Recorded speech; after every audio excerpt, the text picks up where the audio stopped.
YouTube family, thank you so much for being part of the Qué Golazo YouTube family. Please make sure that you like and subscribe this video. We'll be talking about World Cup qualifiers in Africa, and the video begins right now.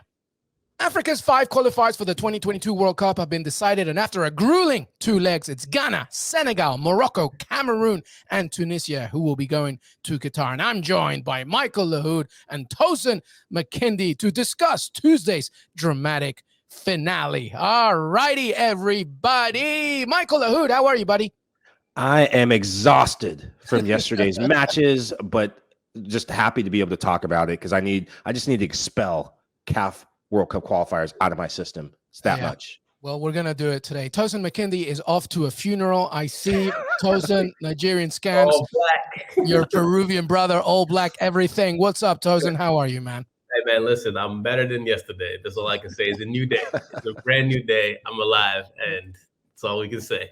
That's it, man. It's a brand new day. You just got to keep looking ahead. But don't worry. We'll get into it, and we'll make it a therapy session for you if you want to do that, of course. But welcome, everybody. Qué Golazo Pod. Don't forget to follow us on Twitter. This is Tosin Makinde, Nigerian Scans. Michael Lahoud, of course. Follow them on Twitter, social, everywhere else in between. All right, let's begin, everybody. As Michael said, there's so much action, so much drama. Let's begin with the Ibiza rave show that was Senegal against Egypt. It was 1-0 in aggregate, so it had to go to penalties. But the Lacers, everybody, I don't know if you saw this game. Well, neither did the Egyptian players, actually, because the Lacers were in their faces the entire time. Listen, this is not the first time this has happened, okay? So, you know, in many ways, many people were tweeting at me going, welcome to Africa qualifiers. I get it. But look at this. I mean, he was turning into the Hulk here, Michael Lahoud. It was unbelievable, but the game ended 1-0, right? And by the way, there was a statement after the game. The Egyptian Football Association have lodged a formal complaint against its Senegalese counterpart to the match observer, the security official, CAF, and FIFA before the start of the match between the two teams. The Egyptian team was subjected to racism after the appearance of offensive banners in the stands as well, aimed at the players, specifically Mohamed Salah. Well, we'll have to see about that, but we did see some signs. But the Lacers, to me, were incredible. Sadio Mane once again seals the deal after winning Africa Cup of Nations. He does it again in penalty shootouts. Michael Lahoud, thoughts on this game? It was kind of, I mean, Siri, show me an Africa World Cup qualifier, and I guess this was it. So just to touch on the lasers, I saw more lights than Studio 54 had in its heyday. That old? Michael? Oh, man. No, but I've heard stories and seen the movies. But man, what? I mean, just to be able to have a match like this, this was a game of 4th minute magic. So in the 4th minute, goal scored, Dia scores, bundles at home, but Egypt in the first 10 minutes of an away match, especially when you have the first leg won, you cannot give up a bundle, a header. You have to be definitive in clearances, and they didn't do that, got punished, and the game was still there. Zizo, who came off the bench, he had 2 golden opportunities, and when I saw that, I thought, Egypt's done. But Senegal still left him in the game, and when it went to penalty kicks, it's all there. But interesting stat for Senegal, 4 out of the 5 players who took penalty kicks were the same 4 out of the 5 that took them in AFCON. That gives you confidence, consistency. Knowing you have penalty kick takers to rely on gives you the edge. Egypt, only 1 PK taker. Zizo misses, and he banged the best penalty kick in AFCON in the final. It's just a tale of 2 games. Yeah. My thing is that, like, this is an old reference. Some people might get it. A lot of kids might not. But that whole laser thing reminded me of Jennifer Lopez waiting for tonight video. I was like, what is happening here? Like, are we back? It's funny. Waiting for tonight. That's right. Literally. But no, I mean, I'm more so happy for Senegal. I mean, like, they've been perennial, just like underachievers in Africa. For them to win AFCON, then qualify is beautiful. I think for me, I'm such a romantic where I love to see, and we'll talk about it when we hit Cameroon. I love to see these older players lead their team. Like, you get to see someone like, you know, someone like Aliou Cisse lead his team not only to AFCON but to the World Cup again. It's just like, man, this is beautiful. This is just beautiful. So I'm rooting for Senegal, man. Like, I'm really, really hoping that they show up for the continent. That's I'm a big fan of Senegal.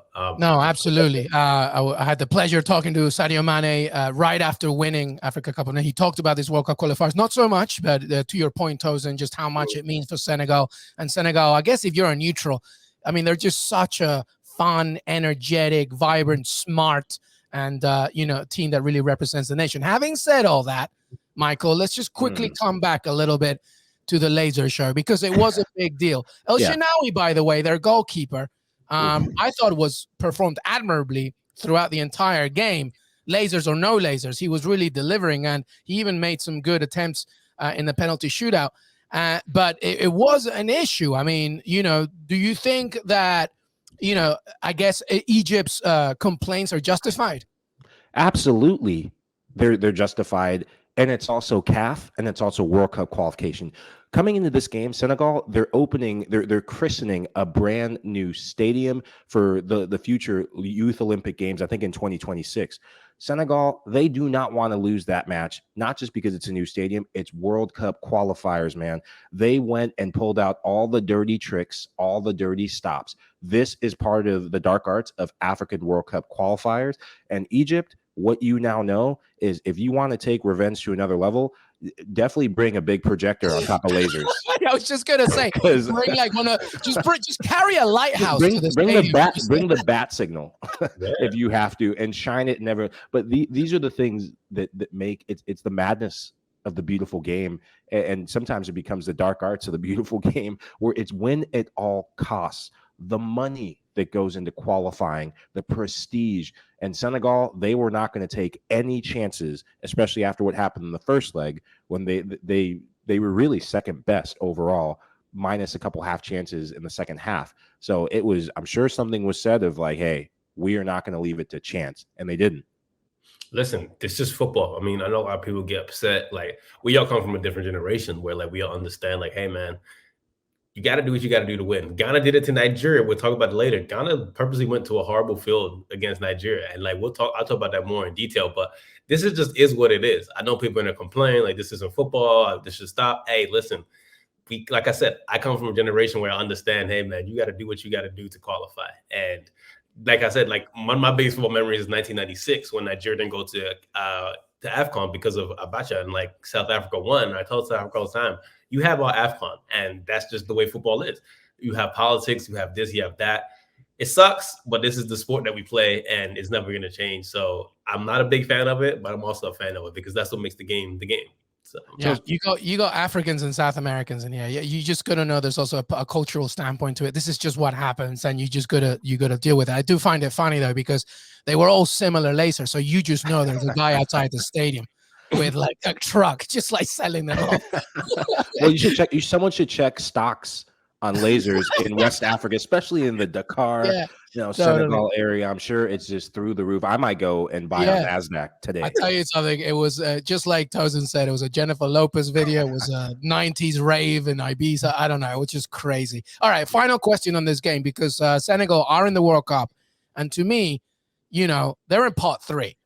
And that's kind of scary. I think Senegal are very, very good. What do you make of Senegal in pot 3? And just their chances, I guess, depending on the group. Obviously, the draw's on Friday. But Tosin, what do you make of Senegal's chances at the World Cup, seeing as they're a pot 3 team? I mean, good luck to whoever faces them. I mean, right? I know a lot of these kids are going to probably, a lot of these, we'll talk about it more later too. A lot of these guys who are like eligible to play for them are probably going to start switching their country soon too. And now someone like Boubacar Kamara from Marseille who's going to play. You probably get someone from Monaco. Yeah. You're going to find a lot of players who you never know is Senegalese going to play for the national team. And you're like, oh my God, they're stronger. So it's just like, hey, man, they got there. Good luck and God bless. So that's all I got to say. Tosin, I love that shout. But if I'm Senegal, you just won AFCON with a group that represent your country, that have embodied this nationalistic pride of what it means to be Senegalese. And some of them were born in France. For the newcomers, for the bandwagon fans that will be players, get out of here, man. Stay back home. Sign me up. Yeah. I'm Senegalese. You know what? I want to go to a World Cup. Tosin, why don't you and I get our passport? Yeah, somebody get the ancestry.com. Yeah, to be fair, to be fair, when they won, Boubacar Kamara was watching the game in the Senegalese kit. To be fair, and he was very happy. The whole tournament, he was wearing the Senegalese kit. So some of these players do show that pride. So. You know what? I'll be wearing my Senegalese kit come World Cup time as well, just in case for future AFCON. I'm telling you, Tosin, we need to jump on the Senegal bandwagon. Hey, listen, we both got locks. So 23andMe, Ancestry.com, just make it happen. I was hey, here's the last point about Senegal, by the way. You know, to Michael's point, the talent that they already have is scary. So, you know, the fact that they can get ready for the World Cup is amazing. All right, let's move on. Let's talk about, here we go, the therapy session. All right, get the candles up, get a glass of wine, whatever you got to do, Tosin Makinde. Nigeria lose to Ghana.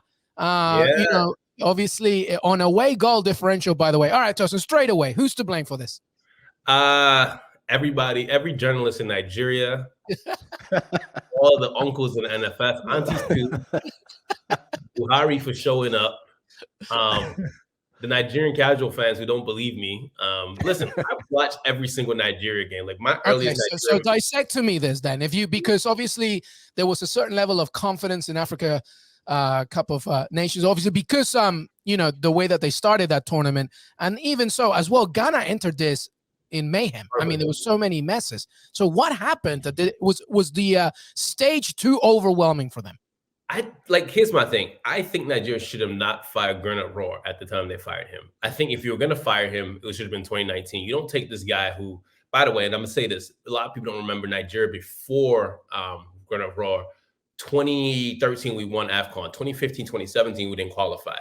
So Gernot Rohr now qualifies easily from a group of, like, people don't remember this. We qualified for the World Cup in 2018 with a group of Cameroon, Algeria, and Nigeria first, easily. Like, we were the first team to qualify from Africa. Iwobi scored against Algeria. Remember that.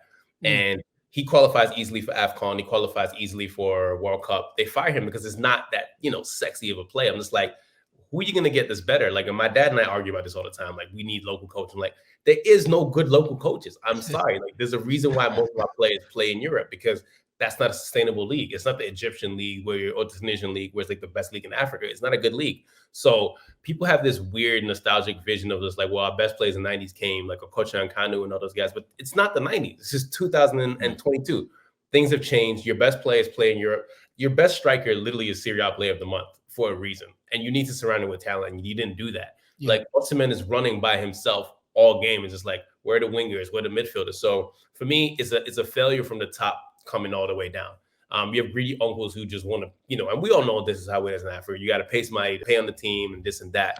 But it's egos. It's like you have the sports minister telling Gernot Rohr to shut up. Like, you can't tell your coach to shut up. Like, that's just so rude and disrespectful. So for me, firing Gernot Rohr was the stupidest thing in the world. And I respect Agavon. He's a great player. A lot of people might not remember him. He was a great player, but he doesn't coach, man. Like, he hasn't coached in like 5 or 6 years. And you want him to take this team to the World Cup and AFCON, it's not going to work. So this is just Nigeria's ego. But to my point, Ghana did a great job firing their coach and got a bunch of really talented players. Like, Dennis Adoy has been coaching, you know, for a reason, like at Dortmund. You have Chris Hughton over there. You have a U19 English coach there as well. So they got a really good bunch of coaches who are smart. And Ghana did the dark arts. Their field is horrible on purpose. Nigeria could not score in that field. And they knew they were going to go to Abuja, which is a good field, and maybe get a pot shot. And by the way, all the Nigerian fans who make fun of the goalkeeper, Maduka Okoye, there's a reason why he's going to Watford, because he's a good goalkeeper. And I said it before when everybody was happy that he wasn't going to play. I said, watch out now. The goalkeeper you're looking out for is not going to do a horrible job. And what happens? A horrible job. So for me, it's just like, I'm not mad because I already knew everything was going to happen. It's like everything I predicted, even the lineup yesterday, I knew the lineup was going to happen. So it's just like, when you know all these things happen, why are you mad? I don't care. And I have people who don't really watch football who like are trying to banter me. I don't care, because I knew this was going to happen. And we have another 4 years to ruin another great generation. So we'll see what happens. So that's my spiel. Love it. Tosin, I was thinking about this when I thought, who am I going to blame? I blame it on the Jollof, man. Whoever gave the goalkeeper the Jollof needs to be sanctioned, because that goalkeeper, when he went down like a bag of Jollof rice. It was just so heavy. That was poor goalkeeping. You cannot have poor goalkeeping at this stage. When your World Cup qualifying lives are at stake, you're at home. That just takes the air. The shot by Thomas Partey was not a great shot. It knuckled a bit. It went right at the goalkeeper. You got to save that. That should have been saved. That should have been saved. You got to save. And when you have a play like that, it deflates the team. But I give Nigeria credit. Lookman coming in and drawing the penalty kick. And just when you think, okay, we got that, we're back in the game. What frustrated me about Osimhen's been killing it in Serie A. You want to know how he's been killing it? Not by doing overhead bicycle kicks and scissor kicks inside the box. Come on, man. Yeah. Your country's face. The first one I saw, I was like, okay. But the second one, he's facing the goal and he decides to do a scissors kick. That's on you. That's poor decision making. And he has the quality to do that. But when I saw that, I said, nah, you're doing it to yourself at that point when you're going for the spectacular rather than the simple finish. Ruud van Nistelrooy does it. Van Basten does it. I know I'm going Dutch, but they have good goal scorers. The best goal scorers in the world, R9, they would chest that, put it in the back of the net. It counts all the same. And it's just that sort of decision making to go for the spectacular. I think that's what cost them in the end. Yeah. I mean, my last word and final word on this is just basically now someone like Pinnock, who's been there since 2014, he has to go. The sports minister has to go. From the top down, need to revamp everything. And Nigeria needs to figure out who's going to coach this generation, because this is still a special generation of players. Like, you know, the Mooses are going to be gone. Their Gala's going to be gone. Leo Balingo's probably done. I think Trosted Kung should be done. Nigeria needs to figure out who's going to be our center back parent. They should have gotten, this is something I said and I tweeted the other day, years ago, Nigeria needs to target a lot of these players. And like, I'm not advocating for a job, but they need to get someone who needs to talk to these younger generation of players who like, you're not going to play for England. Like, no offense to someone like Fikayo Thomas. Fikayo is probably being one of the best players in Serie A this season. He can't play for England. Why? Well, I mean, you know, Wilfred Zaha knows that, right? So and that's why he, you know, he chose. And it's something that Ezri Konsa has to try and figure out as well. You know, this is the decision that you have to make, especially when you're born, you know, either in England or in another part of the world that's not, your blood, which is in this case Nigeria. I want to quickly just pivot to Ghana though, because they are at the World Cup, and I'm wondering. You know, here's the thing, and this is something that me and Jaime Macias have been talking a lot about. Tosin, I'll bring it back to you, Michael. You ended up because we got to move on. But one thing I wanted to say was that it's not about how well you do in qualifiers. It's about making sure that you reach your momentum and your peak by the time November comes around. So I'm wondering what Ghana, now that they've gone through all this mayhem, Tosin, and there's a lot of inconsistency. But to Michael's point at the beginning, there's a lot of talent in this team. If they figure themselves out, how much of a surprise package can they be at the World Cup? Big one. I mean, for me, it now starts now. Like, you need to go get a Tarek Lamptey. You need to go get a Callum Hudson-Odoi. You need to go get a go back Salisu. Like, hey, and by the way, USMNT should be worried, right, Tosin? They should be. I mean, like, I like Felix Afenajan. Like, he's a very talented player. But the player that stood out to me the most is Mohamed Kudus. And listen, if United do get Eric Ten Hag, I would love to see Kudus at United. That kid can ball out. But Thomas Partey, to me, is probably the best African midfielder in the world. He is special. He, after AFCON, realized, hey, listen, I'm Thomas. And like, I wanted Thomas Partey at Man United, but that's a special player. Like, and I was saying yesterday, Thomas Partey is just, he's levels above. So Ghana's going to be scary. I mean, they're going to be a surprise package, but you never know what's going to happen between now and November. But they got the talent, so it's up to them. Yeah. For Ghana to be successful, the Thomas Partey that played yesterday, that will remind me more of the Thomas Partey from Atletico Madrid. That Arsenal paid the big money for, was towards his end of his tenure at Atletico. He was shooting. He was more of an offensive presence. He was playing more like a box-to-box midfielder. He doesn't do that as much with Arsenal because he doesn't have to, because their front three is in fuego right now.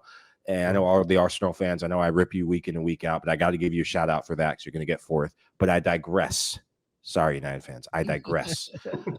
Thomas Partey, he's going to have to figure out his times of when to be more influential out of that midfield. I think their midfield at AFCON was too stagnant. They're relying on the Ayew brothers to do too much. The Ayew brothers are getting a little bit up there. They're not as dynamic as they used to be. So a good Thomas Partey for Ghana will be an effective Ghana in the World Cup.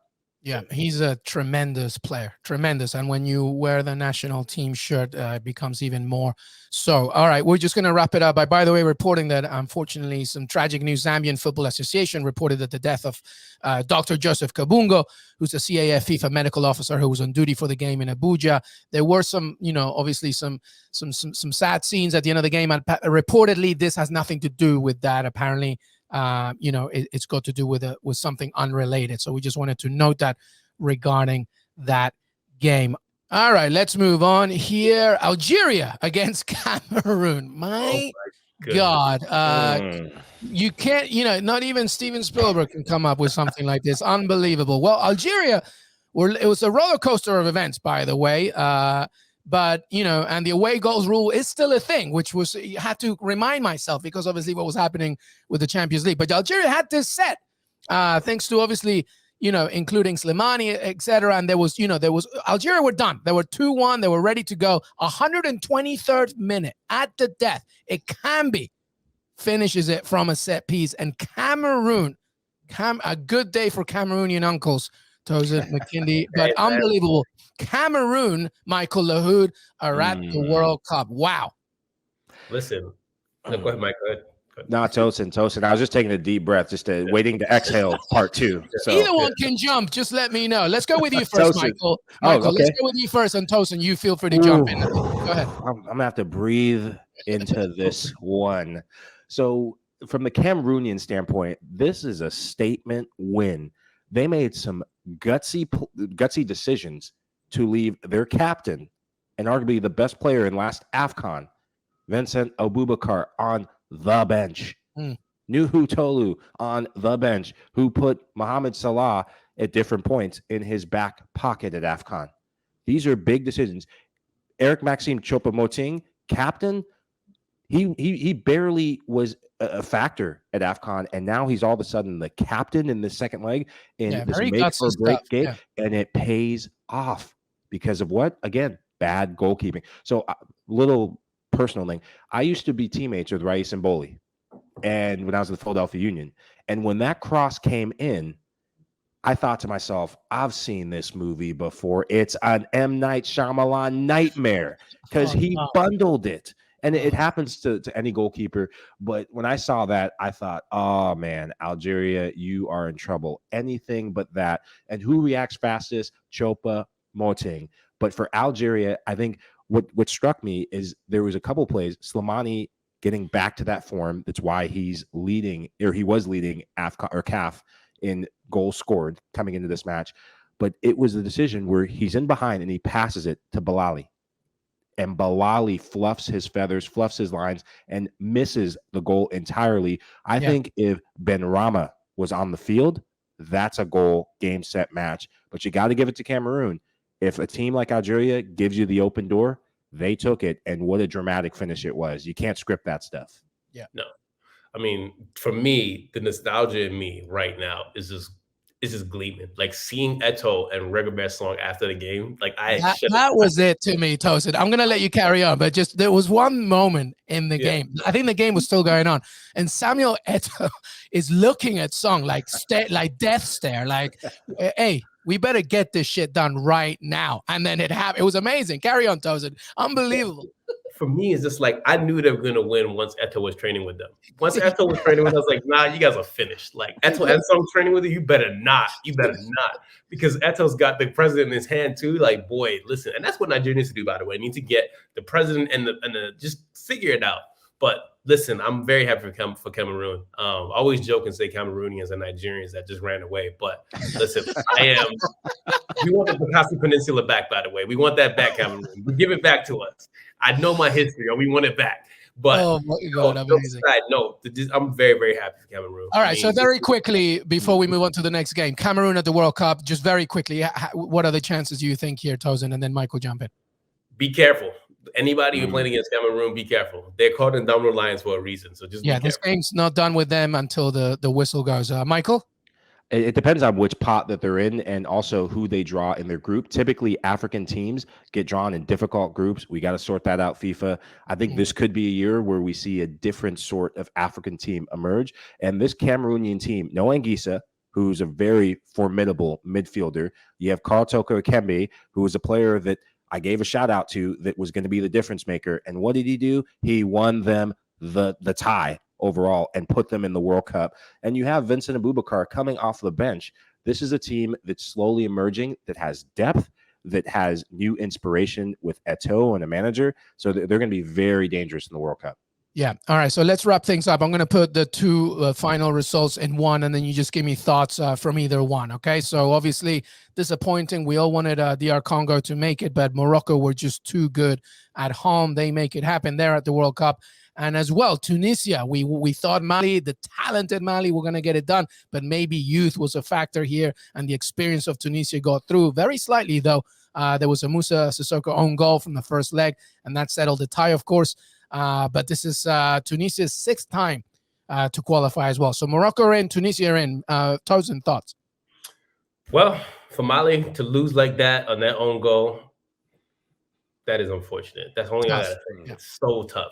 Tunisia, I mean Morocco, they beat the Lingala out of DR Congo. I mean that was not fun. That was not fun. And the food that the Congolese was eating 2 hours before, like, why are you eating that heavy food before the game? Like, are you guys okay?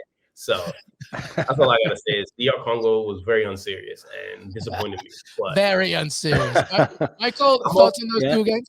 No, you said it best. DR Congo looked like they had just gotten off the plane in Lubumbashi and they missed their flight to get to the match. The DR Congo team is just so disappointing. I was very surprised to see some of the team selection in that, going 3-4-3 against a Morocco team that is just, they're running from midfield. They were overwhelmed in the middle of the park, and you see 2 goals coming from midfield. And I thought deep lying runs is what cost them. And Morocco, they can play tiki-taka, but they're also very direct, and it's runs in behind that DR Congo couldn't cope with. And for the Mali game, that offside call early on, football is a game of inches, and if that call goes a different way, if it's just a couple seconds later that the Malayan player doesn't make that run and that he follows his instincts, if that call goes Mali's way, I think Mali qualifies. But shoulda, woulda, coulda, if it doesn't matter, the deserved team I think goes through. Yeah, I have 2 final points before we finish. Midfield is so important, as Mike said. Nigeria played in the pivot, and they got 8 for it. Second of all, I'm very happy my son Hannibal Medri is going to the World Cup. Hasn't played a single game, or played 1 game for Man United, and now he's going to the World Cup. I love that for him. So I know it's great. It is good, and as we mentioned, these teams that are going into the World Cup are going to be no joke. And by the way, just to remind you, everybody, of course, that it's almost set for the World Cup, but we have a great, lots of more content to come. Of course, as the World Cup draw is later this week. Final thoughts before we wrap this one up from CAF, from CAF. Michael, final thoughts. Oh, I'm going to be putting some ice on my calf after watching those games jumping around. No, this is the beauty of World Cup qualification. And now I'm looking forward to seeing the bigger event, which is where all these teams land. And it makes me excited for the future of these teams and the future of African soccer. When you see the quality of talent, it just keeps getting better and better. And these players keep playing at a higher level. And now I'm looking to see how exciting it is for the whole world to see how good African soccer is. Yeah, preach. Tosin.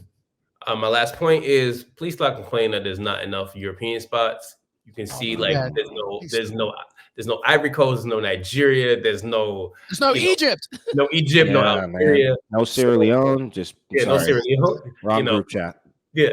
So I'm happy that next World Cup, first of all, be in America. So hopefully all 3 of us will be there doing this live in the next World Cup. But I'm happy that Africa gets more spots. And the last thing is, congratulations to Peru. I have to say that last. Yes, sir. Yes. Thank you, brother. Thank you. But I think that echo your point regarding about UEFA. Okay, we, Colombia are no joke, and they're not at the World Cup as well, and Chile with their last step in the golden generation as well. All right, listen. I forgot to say the prediction. Don't even give me an explanation. Just one country word. Okay, which of the 5 teams in Africa will go furthest in Qatar? A gut instinct. Obviously, you can change your mind as we go towards the tournament. One of those 5. Right, it's going to go further than the other 4. Clearly, just Mike, give me the nation. Together.